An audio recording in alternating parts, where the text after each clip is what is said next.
बिस्मिल्लाहिर्रहमानिर्रहीम। अस्सलाम वालेकुम स्टूडेंट्स। आज हम अपना सेकंड लेक्चर स्टार्ट करने जा रहे हैं। जैसे कि लास्ट लेक्चर में हमने डिस्कस किया फंक्शंस के बारे में और हमने देखा डोमेन रेंज और कोडोमेन्स क्या चीज़ होती हैं।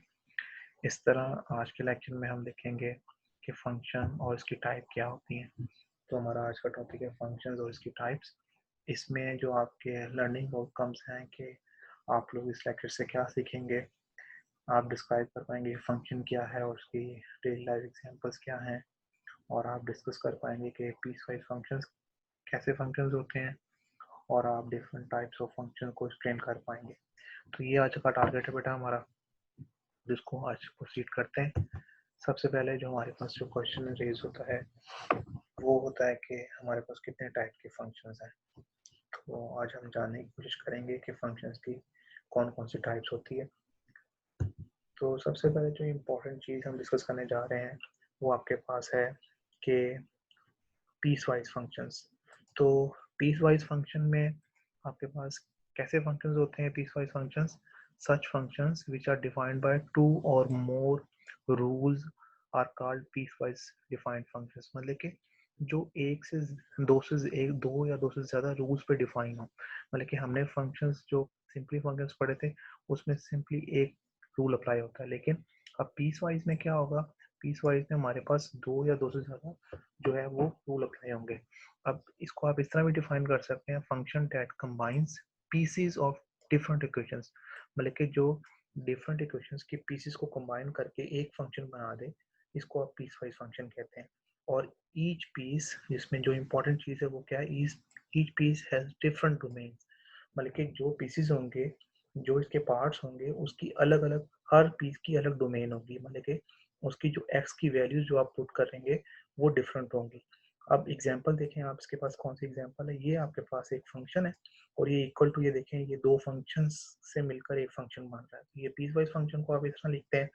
अब ये दो फंक्शंस किस तरह के, एक है -x+2। अब इफ इसमें ये आपके पास डोमेन है, ये कौन सी डोमेन है कि x की वैल्यूज लेस देन 0। मतलब कि तमाम x की लेस देन 0 वैल्यूज के लिए ये फंक्शन आपके पास है। और इसी तरह सेकंड क्या है, 3x-3 if x greater then 0, कि अगर x की वैल्यू ग्रेटर देन 0 होगी तो आपके पास कौन सा फंक्शन होगा, ये 3x-3। तो ये इन दोनों फंक्शंस को मिलकर एक फंक्शन बन रहा है fx। तो इस तरह के फंक्शंस को आप क्या कहते हैं, पीस वाइज फंक्शन। और ये जो x आगे दिया हुआ है आपके पास, x की वैल्यूज, ये आपके पास क्या है, ये इसकी डोमेन्स हैं। और अगर ग्राफिकली देखें बेटा, कि अगर हम इसको ड्रॉ करें तो ये देखें, यहाँ पे आपके पास होलो सर्कल नजर आ रहा है, आपको एक ऐसा सर्कल नजर आ रहा है जो कि फील्ड नहीं है। तो ये शो कर रहा है कि क्योंकि जीरो पे ना तो आपके ऊपर वाला फंक्शन की वैल्यू आ रही है, क्योंकि x लेस देन 0, तो 0 उसमें शामिल नहीं है। इसी तरह नीचे जो आपके पास है x ग्रेटर देन 0, इसमें भी आपके पास x 0 शामिल नहीं है। तो 0 की जगह पे आपके पास यहाँ पे कोई भी जो है आंसर नहीं आएगा, तो उसको आपने क्या है, एम्प्टी शो किया। तो ये दोनों जो आपके पास फंक्शन है उसको आपने ग्राफ अलग अलग ड्रॉ किया। तो ये आपके पास पीस वाइज फंक्शन जो है, इस तरह जो आप उसको ड्रॉ करते हैं। नेक्स्ट इसकी एग्जांपल देखते हैं बेटा पीस वाइज फंक्शन की। कह रही draw graph of functions piece wise. मतलब कि हम देखने जा रहे हैं पीस वाइज फंक्शन का ग्राफ किस तरह ड्रॉ करना है। ये एग्जांपल आप एग्जांपल नंबर 6-7 आपकी बुक के अंदर मौजूद है। हम इसे देखने जा रहे हैं कि ये पीस वाइज फंक्शन का ग्राफ किस तरह ड्रॉ कर रहा है। अब वो कहता है यहाँ पे जो फंक्शन है आपके पास वो f of x is equal to x है और x माइनस 1 है। मतलब कि इन दो फंक्शन से मिलकर आपके पास एक फंक्शन f x बन रहा है।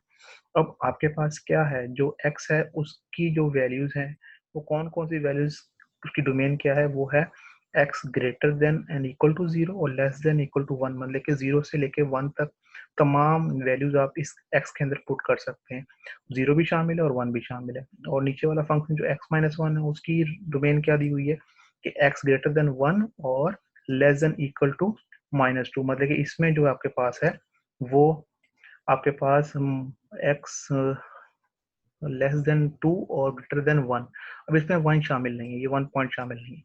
तो अगर आप इसी कोलेक्टिवली देखना चाहें कि पूरे फंक्शन की जो है आपके पास पूरे फंक्शन की डोमेन क्या है, तो आप क्या करेंगे, इस वाले की डोमेन और इस वाली डोमेन को यूनियन कर देंगे। मतलब कि इन दोनों को कंबाइन कर देंगे। आपको पता है यूनियन का मतलब होता है दो सेट्स को कंबाइन करना। तो जब आप इन दोनों को कंबाइन करेंगे तो आपके पास क्या आ जाएगी वैल्यूज आपके पास ये 2 से 0 तक एक पूरा इंटरवल आ जाएगा जो पूरे फंक्शन की डोमेन है, ठीक है। तो इसका मतलब आपने इन दोनों को क्या कर दिया, यूनियन कर दिया। अब आपके पास ये पूरे फंक्शन की डोमेन बन गई 0 से लेकर 2 तक।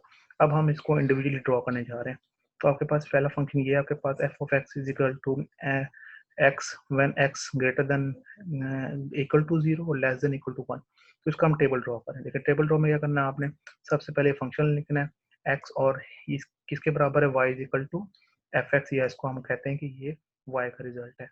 तो अब आप x की जगह वैल्यूज पुट करें। x की कौन सी वैल्यूज पुट कर सकते हैं कि x 0 और 1 के दरमियान है, 0 और 1 भी शामिल है, तो इनके दरमियान कोई भी वैल्यूज आप पुट करें। तो हमने कौन सी वैल्यू पुट की है, 0 पुट करके देखी इसके अंदर। तो 0 पुट करेंगे तो 0 ही आंसर आएगा। 0.5 पुट की है, 0.8 पुट की है और 1 पुट की है, तो आपके पास ये आपके पास इसके y के आंसर्स आ गए। सिमिलरली सेकंड जो आपके पास फंक्शन है वो आपके पास है x माइनस 1। तो ये आपके पास फंक्शन है x माइनस 1। अब इसमें कौन सी वैल्यूज पुट कर सकते हैं आप, x ग्रेटर देन 1 और लेस देन इक्वल टू 2 तक। तो इसका मतलब है 1 से 2 तक वैल्यूज पुट कर सकते हैं, लेकिन 1 नहीं पुट कर सकते क्योंकि 1 के साथ आपके पास सिर्फ ग्रेटर का साइन है। तो आपने क्या किया, 1.1 पुट कर दिया, 1.5 पुट कर दिया, 1.8 और 2 पुट कर दिया इस फंक्शन के अंदर। तो आप जब x की वैल्यू पुट करेंगे तो आपके पास जो आफ्टर सॉल्विंग किया आपके पास y का आंसर आएगा। तो आपने दो टेबल बना लिए, इस फंक्शन के लिए पहला टेबल बनाया और इस फंक्शन के लिए आपने पहला टेबल बनाया। अब इसको आप ड्रॉ कर रहे हैं, प्लॉट कर रहे हैं ऑन एक्स और वाई एक्सिस पे, ठीक है। आपने क्या किया, इसको प्लॉट किया तो आपके पास ये फंक्शन आ गया आपके पास, और जब आप इसको प्लॉट करेंगे तो आपके पास ये रिजल्ट आ गया। तो आपके पास दो ग्राफ जो है आपके पास आया है कि ये फंक्शन का ग्राफ आया F F X is equal to X function के लिए, और ये आपके पास सेकंड ग्राफ आया F X is equal to X minus 1 के लिए। तो आप देख सकते हैं कि दोनों जो मिलकर आपके पास दो डिफरेंट फंक्शन हैं, लेकिन ये दोनों अपना कंबाइन होकर एक फंक्शन को डिफाइन कर रहा है। तो ये पीस वाइज फंक्शन की आपके पास ग्राफिकल रिप्रेजेंटेशन है, और इस तरह आप पीस वाइज फंक्शन को ड्रॉ करते हैं। नेक्स्ट देखें, एक और एग्जांपल आपके पास है। ये आपके पास फंक्शन है जो कि दो पीसेस में डिफाइन किया हुआ है। कौन कौन से आपके पास है, एक है 2x प्लस 8 और उसकी डोमेन क्या है कि x less than and equal to -2, मतलब कि -2 भी इसमें आपके पास शामिल है, और F X is equal to X square, और एक्स स्क्वायर के लिए क्या डोमेन है, x ग्रेटर देन -2, मतलब कि x -2 से जब ग्रेटर होगा तो आप ये वाला फंक्शन यूज करेंगे, और जब x की वैल्यूज -2 से लेस होंगी तो आप ये वाला फंक्शन। तो इसी तरह आप अगर आप इसका टेबल बनाएं और पॉइंट्स निकाल के प्लॉट करें, तो ये जो आपके पास जो कर्व है आपके पास, ये जो बन रही है कर्व, ये आपके पास एक्स के ग्राफ बनेगा इस तरह, ठीक है। और ये जो पॉइंट है आपके पास, जो लाइन बन रही है आपके पास, ये लाइन बन रही है आपके पास 2x प्लस 8 का ग्राफ बन रहा है। और ये देखें आपके पास ये जो पॉइंट हो रहा है, यहाँ पे ये पॉइंट हॉलो नहीं है, ये पॉइंट आपके पास सॉलिड है। ये क्योंकि ये जो फंक्शन है 2x प्लस 8, इसमें ये जो -2 है ये इंक्लूड है। तो जब आप ग्राफ ड्रॉ करेंगे इसमें तो ये एक्स स्क्वायर में तो ये -2 इंक्लूड नहीं है, लेकिन जो 2x प्लस 8 है इसके अंदर ये आपके पास जो लाइन स्टेट बनी है इसमें ये जो है ये पॉइंट इंक्लूड है, इसलिए यहाँ पे हॉलो नहीं है, यहाँ पे सॉलिड पार्ट शो किया गया है कि ये पॉइंट दोनों फंक्शन जब कंबाइन होकर ड्रॉ करेंगे तो ये पॉइंट आपका इंक्लूड हो जाएगा। तो ये एक और एग्जांपल थी हमने पीस वाइज फंक्शन की बेटा। अब हम देखने जा रहे हैं कि टाइप्स ऑफ फंक्शंस के, फंक्शन कितने टाइप्स के होते हैं। सबसे पहले है हमारे पास अलजेब्रिक फंक्शंस के। अलजेब्रिक फंक्शंस क्या होते हैं, हमने पढ़ा हुआ है कि अलजेब्रिक जो फंक्शंस होते हैं, सबसे पहले हमने देखा हुआ है पॉलिनोमियल्स। तो पॉलिनोमियल्स भी फंक्शंस होते हैं। अब पॉलिनोमियल्स की जो जनरल फॉर्म है वो आपके पास है an into xn plus an minus 1 into xn minus 1 up to so on a1 x, और आखिर में आपके पास जस्ट a नॉट एक constant is a polynomial function. जो आपके पास a1 a1 a not an ये आपके पास ये रियल नंबर्स हैं, और जो आपके पास एक्सपोनेंट्स हैं वो नॉन नेगेटिव इंटीजर्स होते हैं आपके पास, ठीक है। जो आपकी पावर्स होती हैं वो आपके पास नेगेटिव नहीं होती, ना ही रैशनल में होती है, बल्कि पावर्स आपके पास इंटीजर फॉर्म में होती हैं, और पॉजिटिव इंटीजर्स होते हैं, मतलब 1 2 3 4 सो ऑन। और जो ए एन है आपके पास, जो पहला एक्स एन के साथ मल्टीप्लाई हो रहा है इसको आप लीडिंग कोफिशिएंट्स कहते हैं, और जो एन है ए एन के साथ जो एक्स मल्टीप्लाई उसके ऊपर जो एन पावर है ये वाली, ये आपके पास कहलाती है डिग्री ऑफ पोलिनोमियल, मतलब कि हाईएस्ट पावर जो होती है किसी भी पोलिनोमियल की वो उसकी डिग्री कहलाती है। और इसमें A N is equal to not equal to 0, मतलब कि ये कंडीशन लाजमी है। अगर आपका ए एन ही 0 हो गया तो इसका मतलब है आपके पास वो पोलिनोमियल जो है वो उसका वो 0 हो जाएगा। तो इसलिए आपके पास ए एन कभी भी 0 नहीं होता, ए एन की कुछ ना कुछ वैल्यू होती है। अब आप देखें degree of polynomial is the maximum power, जो आपके पास मैक्सिमम पावर है वो आपके पास क्या होती है, डिग्री ऑफ पोलिनोमियल होती है। इसमें आपके पास जो नीचे एग्जांपल दी हुई है, पोलिनोमियल 2x की पावर 4 माइनस 3x की power cube plus 2x minus 1, इसमें देखा हाईएस्ट पावर क्या है 4, तो इसकी डिग्री क्या आपके पास 4 है। तो इसी तरह आपके पास आप डिग्री चेक कर सकते हैं किसी भी पोलिनोमियल की। अब जो आपके पास सेकंड जो फंक्शन है अलजेब्रिक फंक्शन के अंदर जो फर्दर टाइप है वो है आपके पास लीनियर फंक्शंस, ठीक है। अब लीनियर फंक्शंस क्या होते हैं, लीनियर फंक्शन को आप डिफाइन करते हैं तो डिग्री ऑफ पोलिनोमियल इज 1। अगर किसी भी पोलिनोमियल की डिग्री 1 हो जाए, मतलब x की पावर 1 हो जाए, तो इस तरह के फंक्शन को आप कहते हैं लीनियर फंक्शन कहते हैं। और इसकी जनरल फॉर्म क्या होती है, ए एक्स प्लस बी, मतलब कि कोई भी आपके पास कोफिशिएंट है और साथ में जो वेरिएबल है आपके पास x है उसकी पावर 1 है, तो ये इस तरह का जो जनरल फॉर्म है इसको आप कहते हैं ये लीनियर फंक्शंस हैं। और इसको डिग्री जो होती है इसकी 1 होती है, तो उसको आप जनरल फॉर्म में F of X is equal to A X plus B भी आप उसको शो करते हैं। एग्जांपल दी हुई है कि y is equal to 5x plus B, इस तरह की जो भी आपके पास फंक्शंस होंगे वो आपके पास क्या होंगे, लीनियर फंक्शंस। थर्ड टाइप जो है अलजेब्रिक फंक्शंस के अंदर वो है आइडेंटिटी फंक्शंस। आइडेंटिटी फंक्शंस क्या होते हैं बेटा, ये आइडेंटिटी फंक्शंस जो होते हैं, अब इस तरह के फंक्शन पे जो x की वैल्यू जो पुट करें वही y की आंसर आ जाए, इस तरह के जो फंक्शंस होते हैं वो आपके आइडेंटिटी फंक्शंस कहलाते हैं। मतलब कि आपके पास y is equal to x, ये फॉर्म जो है, मतलब अगर आप x1 रखेंगे तो y का आंसर 1 आ गया, x2 रखेंगे y का आंसर 2, x की वैल्यू 3, y का आंसर 3। तो इस तरह के जो फंक्शंस होते हैं वो आपके क्या होते हैं, वो आइडेंटिटी फंक्शंस कहलाते हैं। उसको आप लिखते हैं i x टू x, मतलब कि जो x की वैल्यू पुट कर रहे हैं वही आपके पास सेम जो है y का इमेज आ रहा है। तो इसको आप इस तरह भी शो कर सकते हैं कि आपके पास अगर एक लीनियर फंक्शन है उसके अंदर आप क्या करें, अगर एक जो कोफिशिएंट है उसको 1 पुट कर दें और b 0 पुट कर दें, तो आपके पास ये क्या बन जाता है, आइडेंटिटी फंक्शन बन जाता है। इसको आप i x is equal to x भी शो करते हैं और y इजिकल टू x, ये फॉर्म भी इसकी जनरल फॉर्म है, ये आपके पास आइडेंटिटी फंक्शन है। फोर्थ जो टाइप है इसके बेटा वो है कांस्टेंट फंक्शन। कांस्टेंट फंक्शन का मतलब है जो आपके पास वेरिएबल पार्ट होता है, मतलब कि देखें आप ये लीनियर फंक्शन में आपके पास ए एक्स प्लस बी, इसमें आपके पास लीनियर पार्ट है, और आइडेंटिटी में भी आपके पास एक्स जो है वो आपके पास वेरिएबल पार्ट है। लेकिन कांस्टेंट फंक्शन में देखें बेटा क्या है, एक चेंज है कि हमारे पास इसमें जो है एक फंक्शन एक्स टू वाई है, लेकिन वो एक कांस्टेंट वैल्यू के बराबर है, मतलब कि एक्स की वैल्यू जो मर्जी पुट करते हैं उस पर कोई फर्क नहीं पड़ेगा। फॉर एग्जाम्पल ये जो आपके पास एग्जाम्पल दी हुई है इसमें कि ये y इज इक्वल टू 5, ये आपके पास क्या है, ये कांस्टेंट फंक्शन की एग्जाम्पल है। इसको आप कैसे शो करते हैं, y is equal to 2, y is equal to 3, इस तरह के तमाम फंक्शन जो होते हैं वो आपके पास क्या होते हैं, वो कांस्टेंट फंक्शन होते हैं। उनकी जो है वैल्यूज वो x की वैल्यूज के लिहाज से चेंज नहीं होती, वो आपके पास एज इट इज जो है आंसर उसका एज इट इज रहता है। तो इस तरह के फंक्शन जो होते हैं हमारे पास कांस्टेंट फंक्शन होते हैं। इसको आप कैसे see A dot R to R, मतलब कि आपके पास real number to real number आपके पास इस तरह आप उसको शो करते हैं, तो इस तरह का फंक्शन आपका कांस्टेंट फंक्शन होता है।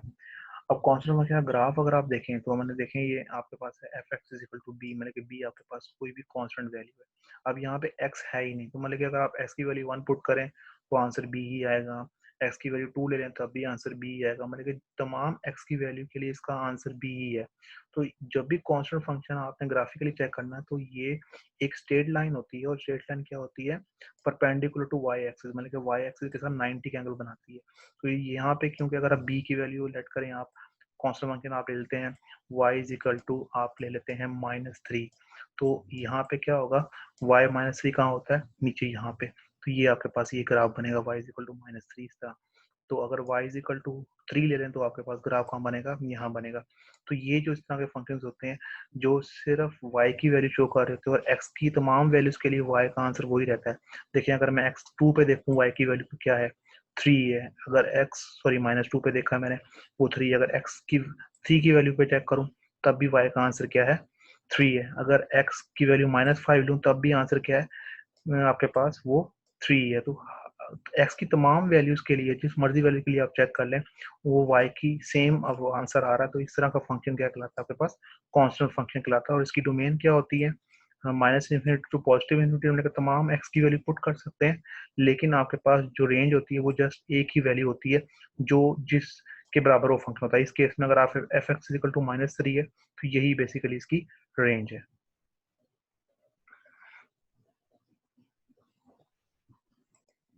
जी इसकी फिफ्थ टाइप है रैशनल फंक्शन। अब रैशनल नंबर हमने पढ़ा था, रैशनल नंबर ऐसे नंबर होते हैं जिसको आप फ्रैक्शन की फॉर्म में लिख सकते हैं।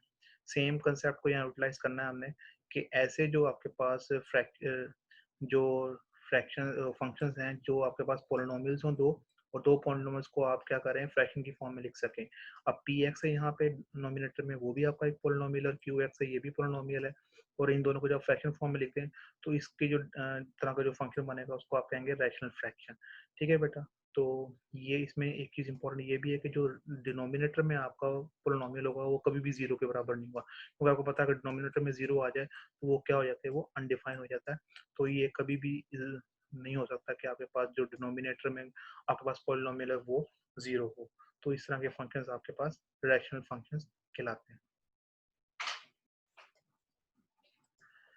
जी अब हम एक्सरसाइज 1.1 क्वेश्चन नंबर 2 देखते हैं, उसका पार्ट नंबर फर्स्ट, सेकंड और थर्ड डिस्कस करते हैं, और फोर्थ पार्ट जो है वो आपने खुद ट्राई करना है। और तीसरा क्वेश्चन नंबर 5 हम देखते हैं इस एक्सरसाइज का।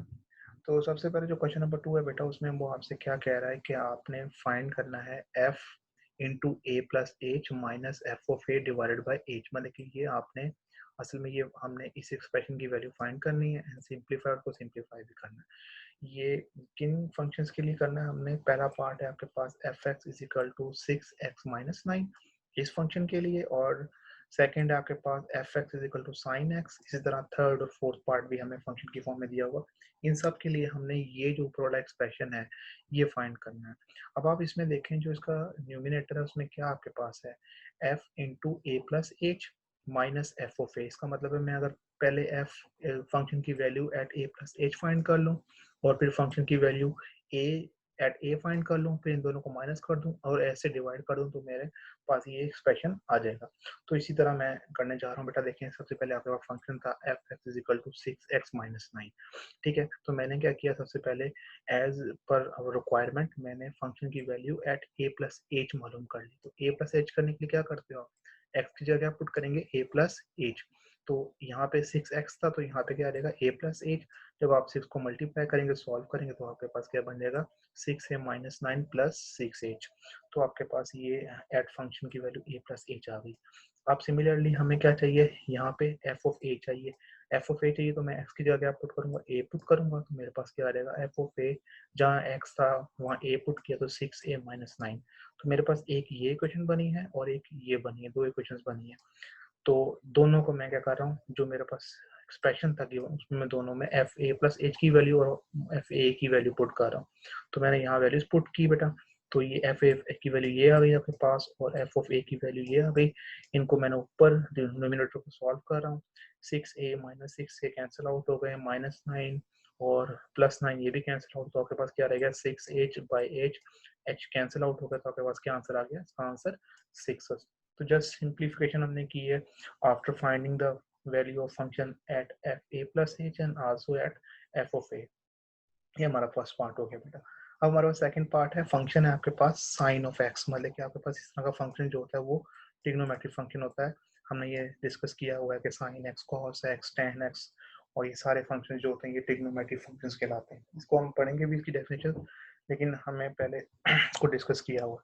तो इसका भी हमें सेम यही एक्सप्रेशन मालूम करना है, F of A plus H minus F of A divided by H. तो हम क्या करेंगे, फर्स्ट हम फंक्शन की value at A plus H मालूम करेंगे, तो एक्स की जगह मैंने क्या पुट कर दिया, ए प्लस एच पुट कर दिया। और फिर सेकेंडली मुझे एफ ऑफ ए की वैल्यू चाहिए, तो मैंने एक्स की जगह क्या पुट कर दिया, ए की वैल्यू पुट कर दी एक्स की जगह। तो ये मेरे पास दोनों के आंसर्स आ गए। दोनों के आंसर्स मैंने क्या किया, जो गिवन एक्सप्रेशन उसमें पुट किए, तो ये मेरे पास आ गया sine A plus H minus sine of A divided by H as it is. अब यहाँ देखें बेटा, ये जो आपके पास जो चीज़ बनी है इस पे मैं क्या यूज करने लगा हूँ। हमने चैप्टर नंबर 10 में, याद है आपको, ट्रिग्नोमेट्रिक आइडेंटिटीज में एक फार्मूला पढ़ा था, डिफरेंस टू प्रोडक्ट फार्मूला। उसमें क्या था कि अगर दो साइन के फंक्शंस जो थे, sine P minus sine Q, ये माइनस हो रहे थे, तो हम इसको प्रोडक्ट की फॉर्म में लिख सकते हैं। वो क्या था प्रोडक्ट का फार्मूला, कि 2 कॉस दोनों एंगल्स का सम डिवाइडेड बाय 2 इंटू साइन दोनों एंगल्स का सब्ट्रैक्शन डिवाइडेड बाय 2। तो ये जो है डिफरेंस से आप प्रोडक्ट में लिख सकते हैं, इस तरह सम से हमने प्रोडक्ट में भी लिखना सीखा था, लेकिन यहाँ पे क्योंकि डिफरेंस आ रहा है, दोनों फंक्शन माइनस हो रहे हैं, तो हम यहाँ पे डिफरेंस टू प्रोडक्ट का फॉर्मूला यूज करेंगे। तो आपने ये अकॉर्डिंगली इस फार्मूले के जरिए इस पे अप्लाई किया, तो ये एज एज इट इज आ गया, और ये 2 जो था ये भी आपने बाहर लिख लिया, और ये कॉस आ गया। यहाँ पे p क्या है, जो आपके पास p है वो a प्लस एच है, तो p की जगह a प्लस एच लिखा, और q क्या है वो a है, तो q की जगह a लिखा। पहले एंगल्स को प्लस करके डिवाइड किया 2 पे, फिर एंगल को माइनस करके 2 पे डिवाइड कर दिया, इसको सॉल्व किया, तो आपके पास ये रिजल्ट आ गया। तो ये जस्ट यहाँ पे हमारे पास एक ट्रिग्नोमेट्रिक जो है आइडेंटिटीज का एक फार्मूला यूज हुआ है, तो एज बाकी कैलकुलेशन एज इट इज हमने फंक्शन में वैल्यूज पुट करके उसकी फाइंड करनी है। इसी तरह जो हमारे पास नेक्स्ट पार्ट है बेटा, हमारे पास फंक्शन गिवन है F of X equal to X cube plus 2x square minus 1। इसमें आपके पास जो गिवन फंक्शन है वो एक क्यूबिक फंक्शन है। क्यूबिक फंक्शन से मुराद है जो हाईएस्ट पावर है एक्स की वो क्या है 3, तो ये हमारे पास क्यूबिक फंक्शन है। इसको भी हमने सेम वही एक्सप्रेशन हमने फाइंड करना है। तो सबसे पहले हमें क्या रिक्वायर्ड है कि एफ ए प्लस एच चाहिए मुझे, तो मैंने क्या किया, एक्स की जगह ए प्लस एच पुट कर दिया, तो यहाँ पे आ गया ए प्लस एच का क्यूब प्लस 2 और ए प्लस एच का स्क्वायर और साथ में -1। तो यहाँ देखें